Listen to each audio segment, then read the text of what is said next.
الحمد لله رب العالمين والصلاة والسلام على سيد الأنبياء والمرسلين وعلى آله وأصحابه أجمعين أما بعد فأعوذ بالله من الشيطان الرجيم بسم الله الرحمن الرحیم۔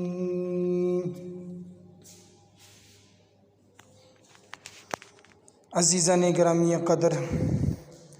5 نمازوں میں سے سب سے اہم نماز فجر ہے، جسے ادا کرتے ہی ایک مسلمان اپنے دن کا آغاز کرتا ہے، اس لیے اس کا اہتمام نہایت ضروری ہے۔ اس کی فضیلت اس لیے بھی زیادہ ہے کہ ضعیف الایمان شخص اس کی طاقت نہیں رکھتا، بلکہ منافقین پر تو اس کی ادائیگی بے حد مشکل ہے۔ جیسا کہ نبی کریم صلی اللہ تعالی علیہ وآلہ وسلم کا فرمان ہے، عشاء اور فجر کی نماز منافقین پر سب سے زیادہ بھاری ہوتی ہے۔ نیز فجر کی باجماعت نماز ایک مسلمان کی صداقت اور اس کا ایمان پرکھنے کی کسوٹی ہے۔ چنانچہ حضرت عبداللہ بن عمر رضی اللہ تعالی عنہما فرماتے ہیں،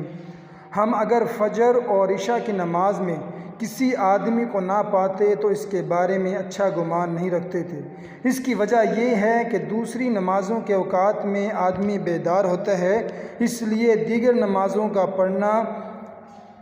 چندہ دشوار نہیں ہوتا، لیکن فجر اور عشاء کی باجماعت نماز کا اہتمام صرف مومن ہی کرتا ہے، جس کی بابت خیر و بھلائی کی امید کی جاتی ہے۔ عزیزان گرامی، یہ بہت تعجب خیز اور ملال انگیز صورتحال ہے کہ مساجد میں فجر کے وقت بہت کم لوگ آتے ہیں، ان میں بھی زیادہ تر جھکی ہوئی کمر اور کرسیوں پر بیٹھ کر نماز پڑھنے والے بوڑھے لوگ ہوتے ہیں۔ نوجوان خال ہی دکھائی دیتے ہیں، اور مساجد نمازوں کی قلت کی وجہ سے نوحہ ہے۔ اگر مساجد بول سکتی تو لوگ ان کے اپنے رب کے حضور شکایت اور آہ زاری ضرور سنتے۔ علامہ اقبال نے اسی حالت کی طرف اشارہ کرتے ہوئے فرمایا ہے، مسجدیں مرثیہ خواہ ہیں کہ نمازی نہ رہیں، افسوس فی زمانہ اکثر لوگ رات بھر فضول باتیں کرتے ہیں، فلمیں اور ڈرامے دیکھتے ہیں، طرح طرح کے گناہ کرتے ہیں اور اللہ رب العزت کی نافرمانی میں مشغول رہتے ہیں۔ ان وجوہوں سے وہ فجر کے وقت بڑی غفلت اور غلبے کی نیند سوتے ہیں، یوں وہ نماز فجر جیسی عظیم الشان دولت سے محروم ہو جاتے ہیں۔ گرامی قدر حضرات، فرائض میں فرق کرنا بہت بڑی غلطی ہے، یعنی بعض من پسند احکام اختیار کرنا اور بعض احکام کو مشکل سمجھ کر چھوڑ دینا۔ اسلام تو ایک مسلم سے سب سے پہلے مطالبہ ہی یہ کرتا ہے کہ ادخلوا فی السلم کافہ، یعنی ہمارا دین ہم سے تمام فرائض کی ادائیگی کا متقاضی ہے۔ اس لیے لازم ہے کہ تمام لوگ فجر میں بھی اس طرح حاضر ہوں جس طرح جمعہ کی نماز میں ہجوم در ہجوم شریک ہوتے ہیں۔ نماز فجر کی فضیلت کا اندازہ سب سے پہلے ذرا اس کے وقت کیجئے کہ فجر کا وقت کتنا رفیع المنزلت اور کس قدر بابرکت ہے کہ خود اللہ تعالیٰ اہل دانش کو خطاب کرتے ہوئے فجر کی قسم اٹھاتے ہیں اور فرماتے ہیں، وَالْفَجْرِ وَلَيَالٍ عَشْرٍ وَالشَّفْعِ وَالْوَتْرِ وَاللَّيْلِ إِذَا يَسْرِ هَلْ فِي ذَلِكَ قَسَمٌ لِذِي حِجْرٍ۔ قسم ہے فجر کی اور 10 راتوں کی اور جفت اور طاق کی اور رات کی جب وہ چلنے لگے، یقیناً ان میں عقل مند کے لیے بڑی قسم ہے۔ سو جس کی عقل اسے نماز فجر کے ضائع ہونے سے نہیں روکتی، اللہ رب العزت کے فرما کی روح سے وہ عقل والوں میں شمار نہیں ہوگا۔ اور اس کے علاوہ کئی حضرات کئی آیات میں نماز فجر فضیلت اور تاکید آئی ہے، چنانچہ اللہ تعالیٰ کا ارشاد پاک ہے، وَاذْكُرِ اسْمَ رَبِّكَ بُكْرَةً وَأَصِيلًا اور اپنے رب کا نام صبح و شام یاد کرو، اور کچھ رات میں اسے سجدہ کرو اور بڑی رات تک اس کی پاکی بولو۔ بعض مفسرین کے نزدیک اس آیت میں ذکر سے نماز مراد ہے، چنانچہ صبح کے ذکر سے نماز فجر اور شام کے ذکر سے ظہر اور عصر کی نماز مراد ہیں۔ اس طرح اللہ تعالیٰ کا فرمان ہے وَاذْكُر رَبَّكَ كَثِيرًا وَسَبِّحْ بِالْعَشِيِّ وَالْإِبْكَارِ، اور اپنے رب کی بہت یاد کر اور کچھ دن رہیں اور تڑکے اس کی پاکی بول۔ اور سورہ فتح میں ارشاد فرمایا لِتُؤْمِنُوا بِاللَّهِ وَرَسُولِهِ وَتُعَزِّرُوهُ وَتُوَقِّرُوهُ وَتُسَبِّحُوهُ بُكْرَةً وَأَصِيلًا،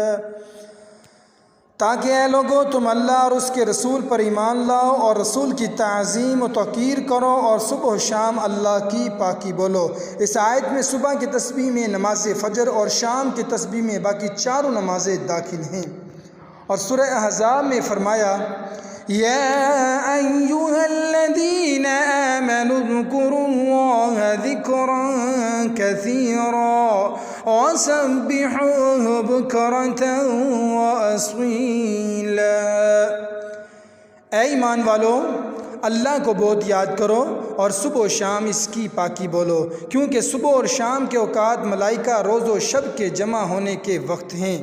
اور سورہ سواد میں فرمایا اِنَّا سَخَّرْنَا الْجِبَالَ مَعَهُ يُسَبِّحْنَ بِالْعَشِيِّ وَالْإِشْرَاقِ،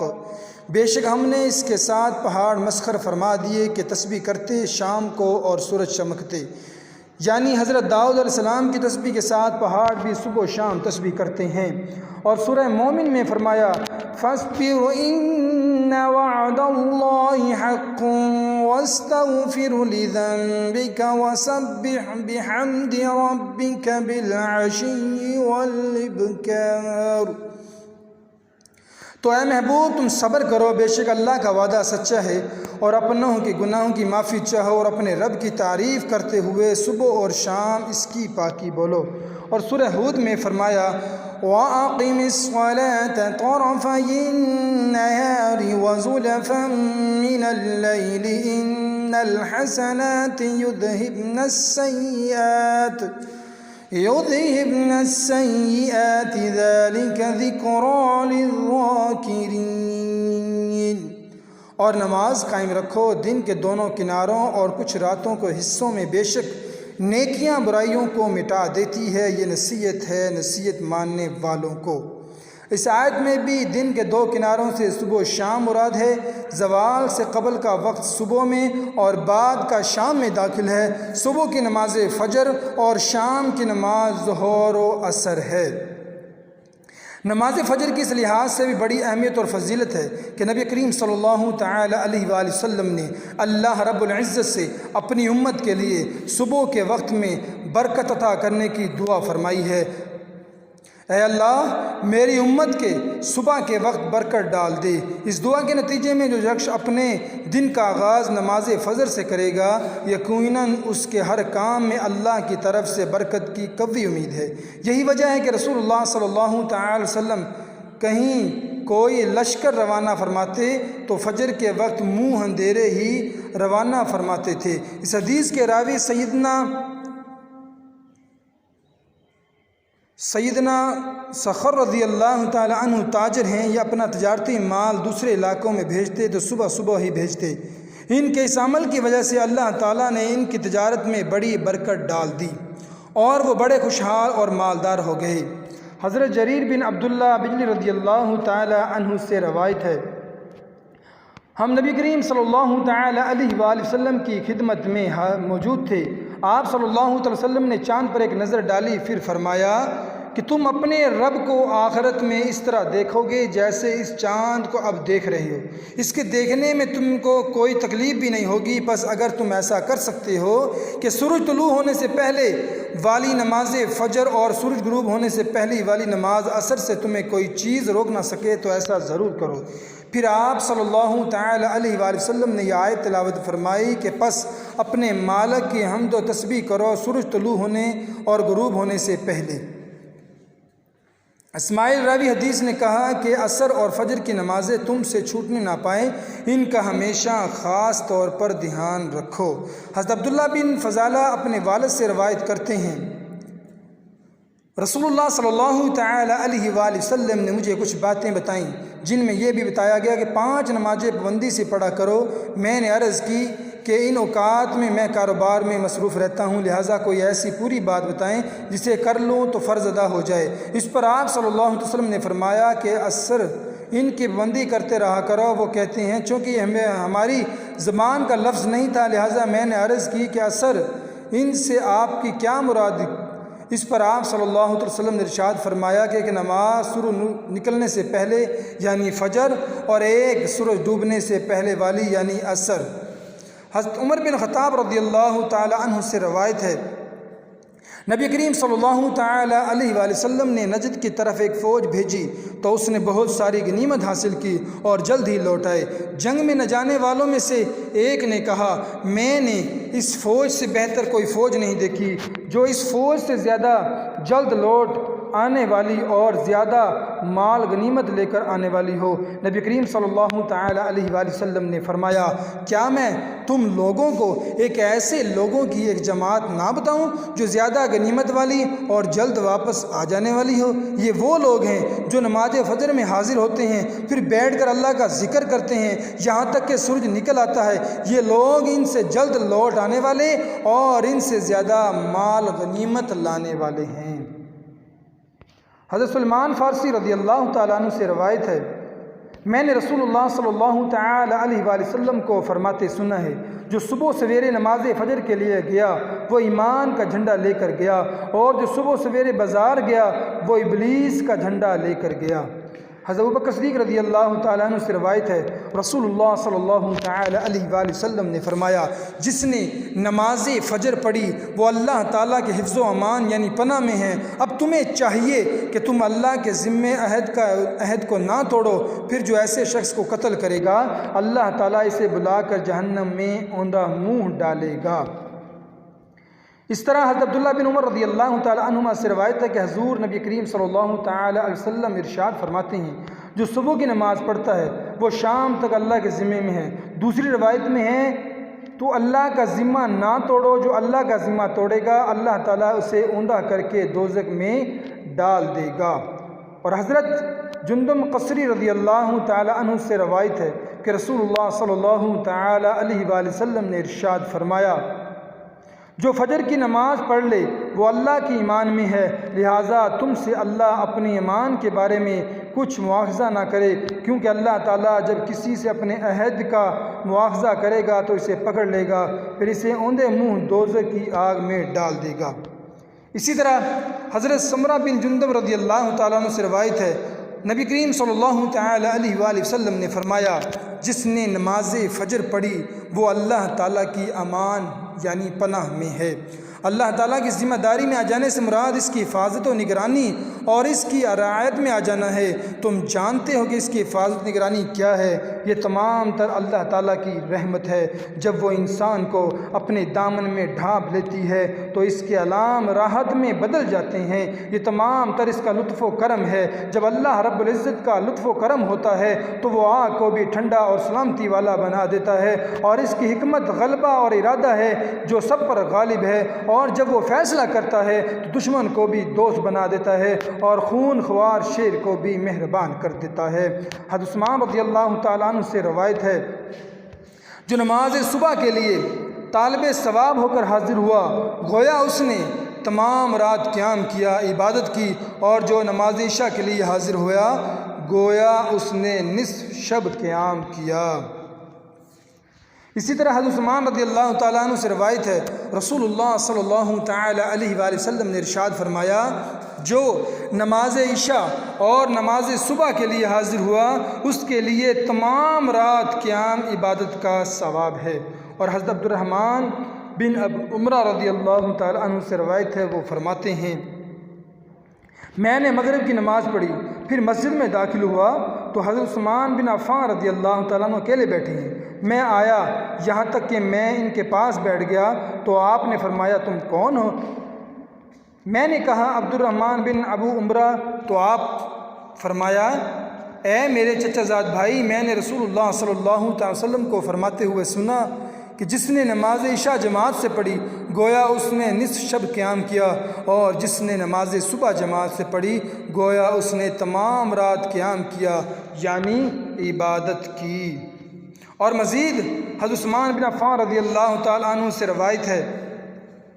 آپ فرماتے ہیں رسول اللہ صلی اللہ تعالی علیہ وآلہ وسلم نے فرمایا صبح کی نماز باجماعت پڑھنا مجھے ساری رات نماز پڑھنے سے زیادہ محبوب ہے، اور عشاء کی نماز باجماعت پڑھنا آدھی رات نماز پڑھنے سے زیادہ محبوب ہے۔ حضرت انس بن مالک رضی اللہ تعالیٰ عنہ سے روایت ہے کہ حضور نبی کریم صلی اللہ تعالی علیہ وسلم نے فرمایا جس نے 40 دن نماز فجر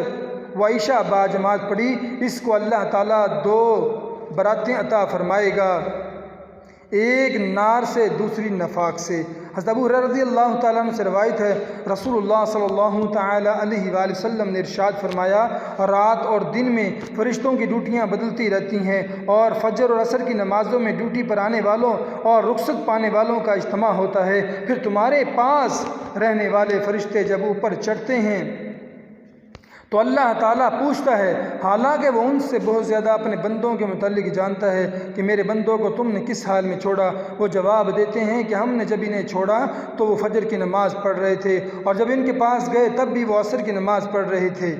حضرت عبداللہ بن مسعود رضی اللہ تعالیٰ عنہ سے مروی ہے کہ رسول اللہ صلی اللہ تعالی علیہ وآلہ وسلم کا فرمان ہے، جس نے نماز فجر جماعت سے پڑھی پھر اس جگہ بیٹھا رہا اور سورہ انعام کی پہلی 3 آیات تلاوت کی تو اللہ تبارک و تعالی اس کے ساتھ 70 فرشتے مقرر فرما دے گا جو قیامت تک اللہ کی تسبیح بیان کریں گے اور اس شخص کے لیے مغفرت کی دعا کرتے رہیں گے۔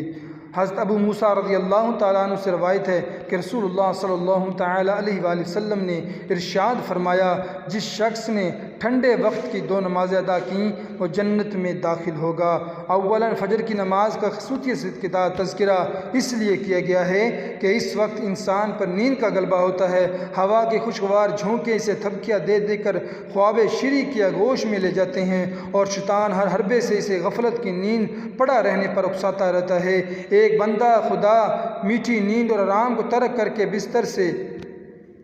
نماز کے لیے اٹھ کھڑا ہوتا ہے، شیطان کی ساری محنت اکارت جاتی ہے۔ دوسرا عشاء کا وقت ہے جب انسان دن بھر کی تھکن سے چور کھانا کھاتے ہی بستر راحت پر دراز ہونا چاہتا ہے، اور شیطان حیل و بہانوں سے اسے عشاء کی نماز پڑھنے سے باز رکھنے کی کوشش کرتا ہے، لیکن بندہ خدا نفسانی خواہشات اور شیطان کے حربوں کے باوجود بارگاہ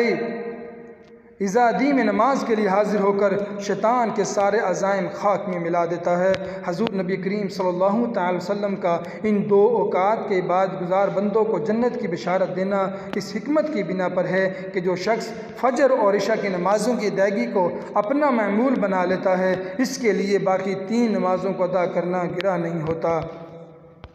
اسی طرح حضرت عمارہ بن روبیہ رضی اللہ تعالیٰ عنہ سے روایت ہے میں نے رسول اللہ صلی اللہ تعالی علیہ وسلم کو فرماتے سنا جس شخص نے سورج کے طلوع ہونے سے قبل اور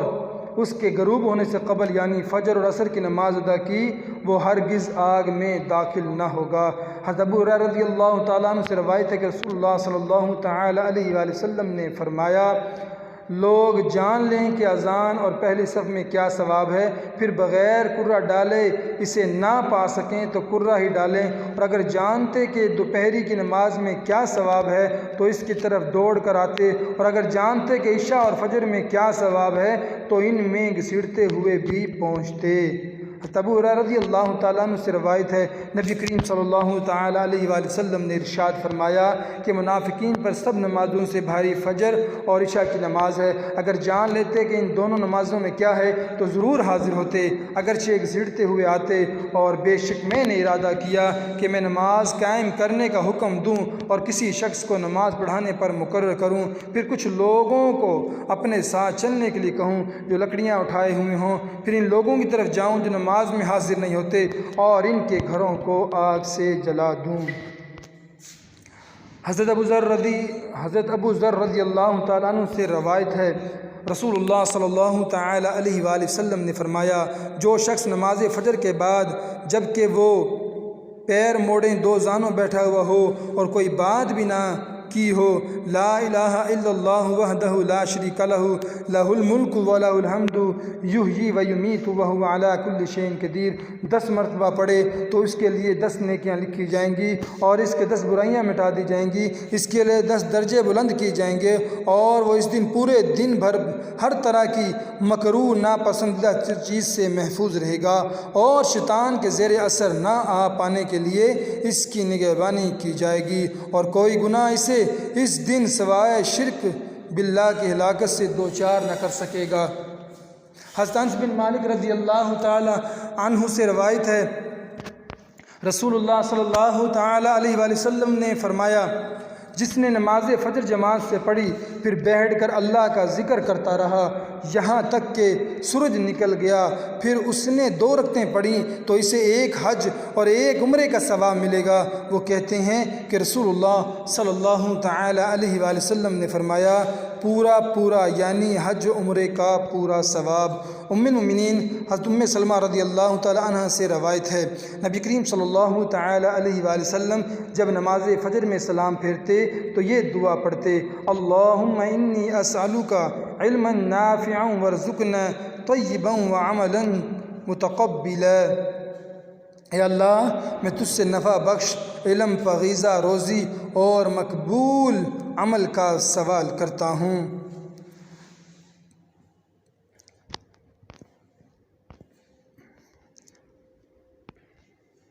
اگر مدرجہ ذیل چند امور کا خاص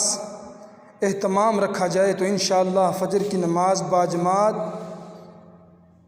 جماعت کے ساتھ ادا کرنا آسان ہوگا۔ نماز فجر باجماعت ادا کرنے کے فضائل ہمارے سامنے ہوں، نماز فجر باجماعت ادا نہ کرنے کی وعید ہمیں معلوم ہو، رات کو حتی الامکان جلدی سوئیں، سوتے وقت فجر کی نماز جماعت سے ادا کرنے کا پختہ ارادہ کریں اور ارادہ کرنے میں مخلص بھی ہوں۔ ایسے اسباب اختیار کریں جن سے فجر کی نماز کے لیے اٹھنا آسان ہو، مثلا الارم والی گھڑی میں مناسب وقت پر الارم سیٹ کر کے اس کو مناسب جگہ پر رکھیں، یا کسی ایسے شخص سے جو فجر کی نماز کے لیے پابندی سے اٹھتا ہے گھنٹی بجانے یا دروازہ کھٹکھٹانے کی تاکید کریں۔ وضو کر کے اور اللہ کے ذکر کے ساتھ آیت الکرسی پڑھ کر سوئیں، کیونکہ اللہ کا نام لے کر سونے کی وجہ سے شیطان کے حملے سے حفاظت رہے گی۔ اگر ممکن ہو تو دوپہر کا کھانا کھا کر تھوڑی دیر آرام کر لیا کریں، دیگر 4 نمازوں کی پابندی کریں، اس کی بدولت 5 کی توفیق ہوگی انشاءاللہ عز و جل۔ اگر ان امور کی رعایت کر کے سوئیں گے تو انشاءاللہ فجر کی نماز جماعت کے ساتھ ادا کرنا آسان ہوگا۔ پھر بھی اگر کسی دن اتفاق سے بیدار ہونے میں تاخیر ہو جائے تو جس وقت بھی آنکھ کھلے سب سے پہلے نماز ادا کر لیں، انشاءاللہ تاخیر کا کوئی گناہ نہ ہوگا۔ دعا ہے کہ اللہ تعالیٰ تمام مسلمانوں کو نماز پنجگانہ خصوصاً نماز فجر باجماعت ادا کرنے کی توفیق رفیق عطا فرمائے، آمین بجاہ النبی الامین صلی اللہ تعالی علیہ وآلہ وسلم۔